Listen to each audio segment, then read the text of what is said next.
सरकारी कर्मचाऱ्यांसाठी आली आहे मोठी बातमी. 8व्या वेतन आयोगाच्या चर्चेत पुन्हा एकदा जुनी पेन्शन योजना चर्चेत आली.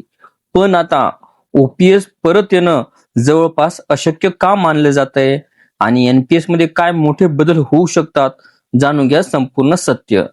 नमस्कार मित्रांनो, सरकारी कर्मचारी संघटनांची अनेक वर्षापासूनची एकच मोठी मागणी, ती म्हणजे जुनी पेन्शन योजना म्हणजेच ओपीएस पुन्हा लागू करणं.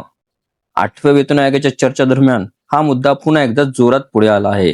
पण आता परिस्थिती बदलली आहे, कारण एनपीएस लागू होऊन जवळपास 20 वर्ष झाली आहेत आणि या काळामध्ये कर्मचारी आणि सरकारच्या योगदानातून तब्बल 16.5 लाख कोटीचा निधी हा जमा झाला आहे. ही रक्कम LIC, SBI आणि UTI सारख्या संस्थांमार्फत शेअर बाजार, सरकारी. व्हिडिओला सविस्तर बघण्यासाठी कृपया डिस्क्रिप्शन बॉक्समध्ये दिलेल्या लिंकवर क्लिक करा आणि संपूर्ण व्हिडिओ पाहावा.